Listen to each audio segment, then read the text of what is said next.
Assalamualaikum warahmatullahi wabarakatuh. Selamat datang sahabat bahagia semuanya di JB Podcast, Jalan Bahagia Podcast. Ini podcast khusus kita membahas Ma'rifatul Pulus. Kalau Ma'rifatullah udah banyak yang membahas ya. Ma'rifatun Nas sudah banyak yang tahu juga. Kemudian Ma'rifatul Alam juga. Ma'rifatul Pulus terutama buat anak-anak muda nih yang sekarang lagi nabung buat akad. Ya, jangan sampai kayak payung teduh ya. Jadi harapannya mau akad tapi nanti ujung-ujungnya unbreak my heart lagi. Ya bismillah, insya Allah nih anak-anak muda yang luar biasa, yang selalu bahagia, yang sedang mencari dan mengumpulkan, ya, mencari calon, mengumpulkan biaya akad. Para pejuang akad di seluruh Indonesia yang berbahagia. Mari kita mulai. Jadi ternyata bank itu tempat penyimpanan uang yang menguntungkan orang yang meminjam uang. Jadi kita nabung di bank, mungkin uang kita safe ya, tapi uang kita tidak akan berkembang. Justru orang yang datang ke bank kemudian minjam uang, dia akan berkembang usahanya. Saya tanya sekarang, usaha apa yang enggak ditopang oleh bank? Mayoritas usaha-usaha besar ya, itu ditopang oleh bank. Bahkan sekarang bank sudah menyasar ke UMKM yang kecil-kecil ya. Dan ada yang paling bahaya ini. Ini antitesis dari perkataan saya kemarin.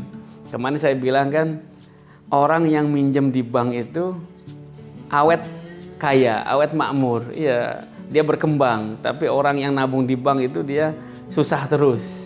Uangnya segitu-gitunya bahkan nanti akan berkurang. Ternyata ada jenis yang lain ini. Orang yang minjem ke bank malah amburadul, hancur hidupnya. Ini antitesisnya ini. Dan ini sering-sering terjadi. Ya.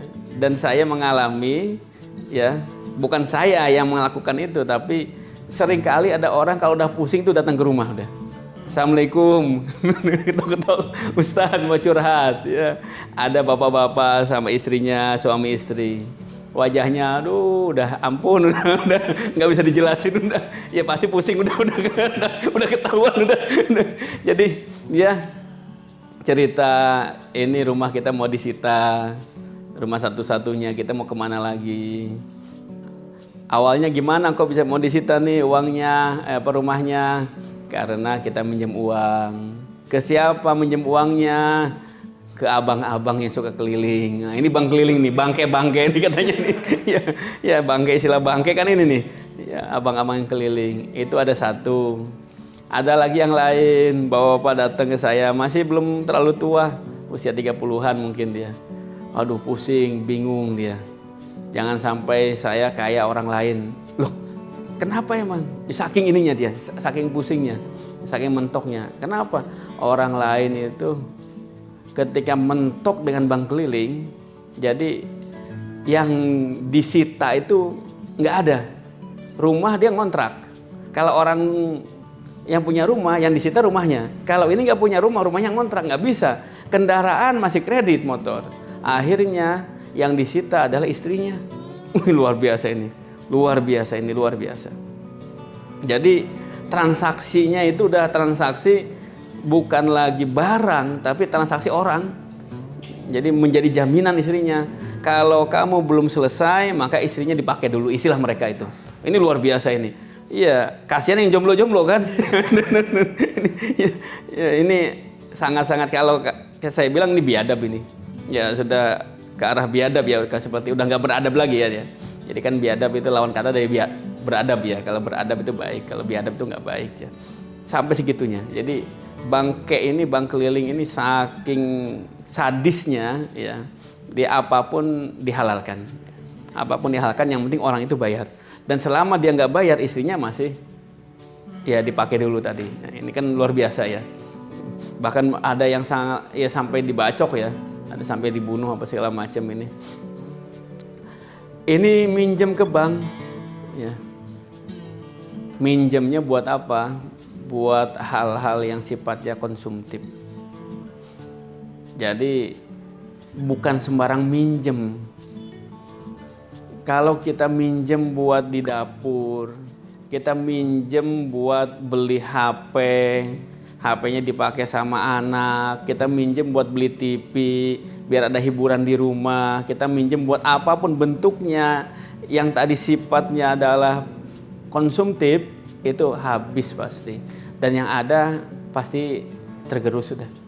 Ya, bukan hanya tadi barangnya, orangnya juga digadaikan nanti akhirnya. Itu minjem ke bank keliling atau minjem ke bank apapun namanya. Kalau untuk konsumsi pasti habis. Jadi kalau mau minjem itu minjem yang produktif. Pengusaha itu dia minjem duit bukan untuk poya-poya dia. Minjem duit buat apa? Mengembangkan usahanya. Makanya ketika dia dapat kucuran modal, kemudian dia mulai berusaha, usahanya lancar, bank itu datang setiap hari tuh ke rumahnya tuh. Bukan untuk nagih, tapi untuk mau minjem lagi nggak nih? Mau minjem lagi nggak nih? Ah, ini luar biasa. Saya pengalaman juga pengalaman minjem ke bank, lancar, sampai sekarang tuh ditanya terus, Pak kapan minjem lagi Pak? Itu coba luar biasa. Ya kalau misalkan sekarang nggak ada kebutuhan untuk investasi, kebutuhan untuk tadi yang sifatnya produktif, ya saya nggak mau. Kalau hanya beli mobil misalkan atau apa konsumtif ya nggak mau. Ya, tapi kalau yang produktif tadi investasi, it's okay. Ada tanah nih misalkan nih, luasnya berapa meter misalkan, ada 1000 meter misalkan, mau dijual sekian ratus juta misalkan, kita lihat dulu ini prospektif. Ya kita nggak punya duit, kita bisa datang ke bank udah. Tanpa punya duit bisa punya tanah kita dengan cara tadi. Ya kita punya hubungan baik dengan pihak banknya, kemudian tinggal disurvei tanahnya, kemudian nanti ada yang cek kira-kira harga tanah ini NJOP-nya berapa, kemudian dijual transaksinya berapa, atau dia ngelihat oh ternyata ini NJOP-nya ini lebih tinggi nih, ya daripada harga jualnya, bank langsung ACC dan kita tinggal tanda tangan aja udah, tanda tangan nyicil nanti. Nah ini hebatnya, tanah itu dibeli tahun 2015, harganya 35 juta. Ya, luasnya itu kalau di surat itu 780 luasnya. Tapi ketika diukur itu hampir 900 itu. Ketika diukur manual itu. Sekarang sudah ada yang nawar itu 120 juta. Nah, kan lumayan udah. Berapa coba itu? Dalam waktu 5 tahun loh. 5 tahun dan cicilan saya udah selesai udah beres. Iya. Iya, jadi tadi orang yang minjem ke bank itu beruntung. Tapi orang yang nabung ke bank kira-kira dapat nggak dia? Nggak dapat ya, nggak dapat. Maka kita kalau mau minjem itu buat apa? Ya buat investasi. Ya, hal-hal yang sifatnya produktif. Kalau minjem buat beli mobil, ya mobil harganya kan turun. Iya, sekarang kita pakai sehari-hari, apalagi pakainya hanya untuk jalan-jalan doang. Nah, kecuali minjemnya buat nge-grab misalkan, kan ada usaha tuh produktif dia. Jadi kalau mau minjem ke bank itu cari yang produktif. Oh di kampung kita nih ada orang yang mau jual rumah nih misalkan, harganya sekian, dihitung. Kalau rumah itu jangan hitung rumahnya it's okay bagus, ya. Tapi jangan kemahalan bayar rumah. Kenapa? Karena harga bangunan itu setiap tahun pasti turun. Yang naik itu harga tanah. Nah, kalau mau cari yang rumahnya sederhana tapi lahannya luas, daripada rumahnya bagus, tempatnya strategis tapi tanahnya sempit ya. Orang juga mikir-mikir untuk ini ya itu. Jadi kalau tanah itu naik, tapi kalau bangunan menurun. Ini nih bangunan Ayuk ini. Ini bangunan Ayuk ini. Ketika dibangun habis 2,2 M. Nilainya sekarang udah nurun dah. Mungkin nyusutnya udah 10% ini udah. Iya, mungkin tinggal sekian M ini udah nyusut sekian ratus juta ini kalau bangunan. Tapi tanahnya ini kan di pinggir jalan. Dulu belinya hanya 250.000. Sekarang di sini 1 juta udah. Iya, coba naiknya jauh itu. Jadi kalau orang beli itu bukan beli bangunan. Beli itu beli apa? Beli tanahnya. Kenapa? Karena bangunan itu bisa dirobohkan. Kalau tanah, siapa yang mau ngangkut? Ya, siapa yang mau mindahin tanah kan? Nggak ada yang mindahin tanah kan. Dan tanah itu setiap waktu itu pasti naik. Nggak ada tanah yang turun harganya. Ada nggak tanah yang turun harganya? Nggak ada. Ya, semuanya pasti naik gitu. Apalagi tanah yang di tempat-tempat strategis cepat naiknya. Maka investasi itu bagus. Kalaupun harus pinjam ke bank, it's okay, nggak masalah. Nah, itu. Apalagi kalau ada orang yang kepikiran, wah kalau kayak gini nih, saya beli tanah, minjem uang bank, misalkan nanti ada yang mau beli, langsung jual aja udah. Untung kok. Iya, koko nih misalkan nih sekarang nih, Ustaz, saya nggak punya duit Ustaz. Iya, nggak punya duit sama sekali. Ustaz. Tapi ada orang yang mau ini jual tanah nih. Iya, berapa harganya kok semeter? Semeternya 100.000 Ustaz. Tempatnya strategis Ustaz. Nanti dilihat dulu di sana. Oh ternyata ini seharusnya nggak 100.000 nih.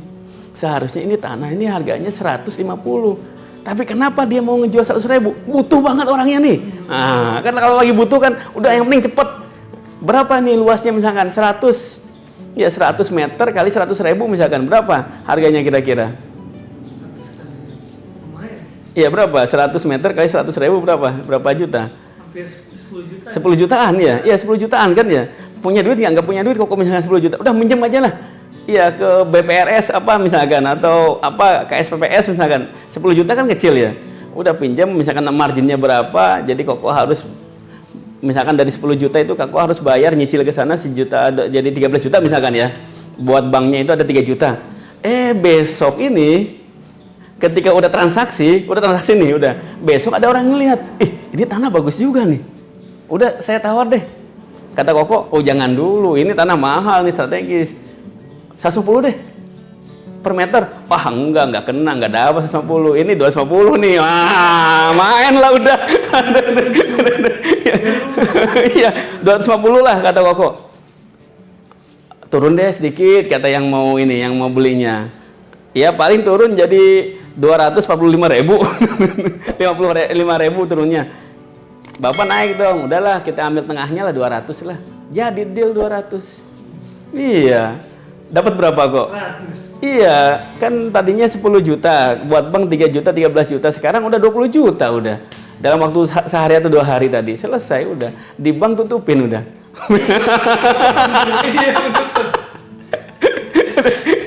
Dapat duit jadi udah. Ya, itu yang penting pinter lah mainnya. Dan harus punya ini kenalan di bank juga. Dan itu intinya adalah kepercayaan. Harus saling percaya, itu harus saling percaya. Selesai, dapat udah. Ini jadi modal tuh udah. Jadi punya berapa? Punya 7 juta kan? Cari tanah yang harganya 7 juta. Jadi modalnya kepercayaan. Ya. Rasulullah Shallallahu Alaihi Wasallam, beliau nggak punya duit. Rasulullah nggak punya duit, nggak punya modal, dan nggak punya barang. Tapi Rasulullah punya satu sifat, namanya Al-Amin. Apa Al-Amin? Dapat dipercaya. Ketika Siti Khadijah, seorang pengusaha kaya di kota Mekah, yang pokoknya dikenal lah perempuan kaya nih, janda kaya, punya kafilah dagang yang besar. Dia nyari nih, kira-kira siapa yang bisa bawa barang saya nih, yang bisa ngejualin barang saya nih. Oh ada tuh Muhammad. Siapa sih Muhammad? Ini nih gini nih, dia dapat gelar Amin. Oke udah nggak apa-apa, biar Muhammad. Tapi dia nggak yakin juga, karena kan baru pertama kan. Nah ada anak buah dia tuh yang disuruh ngedampingin, namanya siapa tuh? Maisaro apa siapa tuh yang disuruh ngedampingin tuh? Akhirnya didampingin lah, jualan lah, bawalah barang gitu punya Siti Khadijah. Ternyata luar biasa. Iya laku keras sudah. Pulang kembali ke Mekah itu membawa untung yang begitu besar kan. Kemudian Maisarohnya cerita ke tuannya, ini luar biasa nih. Saya nggak pernah ikut sama seorang pedagang yang sehebat ini. Dia jujur tapi orang itu pasti mau beli. Ya dia jujur, keuntungannya nggak banyak tapi barang habis semuanya. Nah, ini luar biasa. Jadi kejujuran itu modal utama kejujuran. Akhirnya kata Khadijah, udah kita nikah aja lah. Kan endingnya asik itu udah. Endingnya asik. Yang tadinya jadi manajer sekarang jadi direktur udah. Nah itu jadi inilah Ma'rifatul Fulus ya. Ternyata rumus Ma'rifatul Fulus itu modalnya bukan modal duit. Modalnya adalah modal akhlak. Ya modalnya adalah modal tadi kepercayaan, dan yang paling pertama adalah amanah tadi. amanah itu jujur tadi yang pertama ya. Tetap selalu bahagia. Kenapa? Karena bahagia adalah hak segala bangsa. Like, subscribe, and comment. Salam bahagia. Assalamualaikum warahmatullahi wabarakatuh.